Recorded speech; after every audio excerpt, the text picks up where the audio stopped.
Good morning, everyone. This is John with Gun.Deals, and today we are taking a look at the Brownells BRN-180 Gen 2 10.5. But before we get into that, go ahead and like, share, and subscribe, as that is all free and it does help us out quite a bit. Go ahead and comment your favorite AR-180 clone, hybrid, piston, DI alternative in the comments down below. Now, full disclosure on this upper receiver is that I have no relationship with Brownells. I actually received this for free from a kind viewer of the channel who wanted me to check it out. So here we are. Getting into basics of the model that I have here, this is of course a BRN-180. This is the Gen 2 version. They now have a newer Gen 3 that I have yet to play around with. Here is a 10.5-inch 223 Wild chambered version. The barrel is most definitely a lighter profile, finished in a black nitride with a 1-in-8 twist, which in theory will make it stabilize just about anything out there. Something that's both good and bad is basically everything on the 180 is unique, including the handguard, the upper receiver, the bolt carrier group, the piston operating system.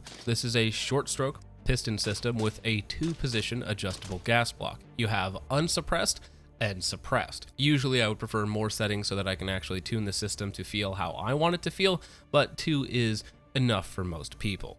Now, talking about the handguard and upper receiver, they are both machined out of 7075, which is quite nice. It is rare that you see a handguard made out of 7075, which is about 1.5 times as strong as 6061, so it is cool that the upper and handguard are a little bit stronger.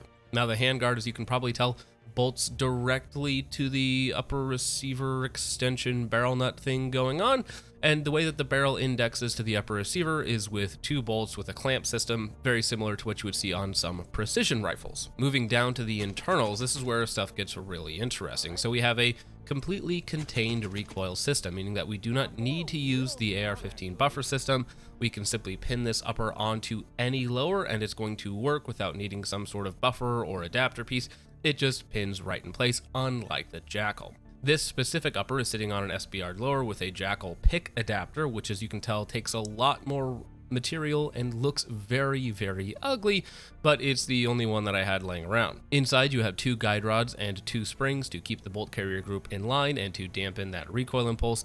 The spring tension is fairly low, though we are also dealing with a pretty lightweight BCG, so it does work together well enough when tuned, which we'll talk about in just a second. So again, up front, we have a 2-position adjustable gas block with either suppressed or unsuppressed. This was majority suppressed, running it on the suppressed setting, and it was surprisingly pleasant. One of the softer tuned ARs that I have out of the box for a suppressor, even with a high back pressure cans that I use. It was very, very pleasant to shoot. So to my surprise, when using the unsuppressed setting, it turned into a very snappy, overgassed mess, which is strange considering the suppressor setting is tuned so well that the unsuppressed setting is tuned not so well.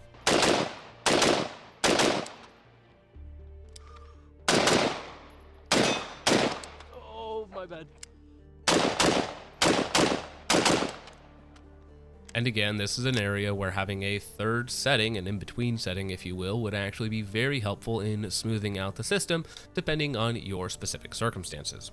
Now, this is designed in conjunction with PWS and Foxtrot products, and there are elements of both of those companies that I like. However, you also get some of the downsides here as well.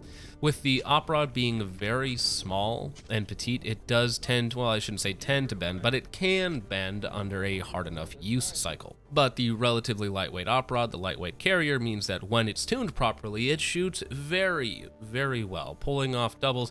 Very efficient, shooting at long range, very stable. Again, we're only dealing with a 10.5-inch barrel, but it was a very soft shooting platform with a suppressor on the suppressed setting. Ergonomically, I think the rail is quite nice and slim. It's easy to grab onto. I like the way that it bolts directly to the rest of the system.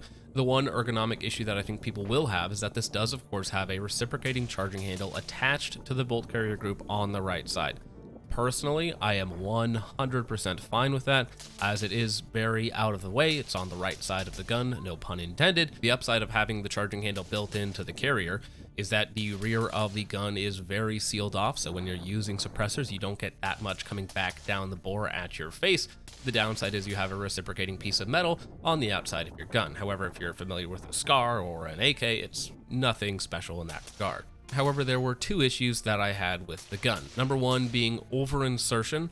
on a locked back bolt. So if I was using a Magpul Gen 2 PMag, bolt locked to the rear, insert the mag. If you insert the mag too hard, it will over insert and jam up the bolt. You have to rip the mag out and try again. I did fix this issue by just using Gen 3 PMags with a over insertion stop, and that fixed that issue. Why is that? Uh-oh. Hello? Okay. Uh-oh. The gun just hard stop? What happened there?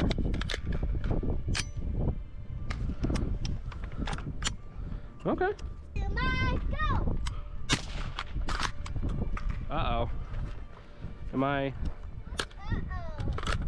don't know. Maybe it doesn't like slamming magazines in. Alright.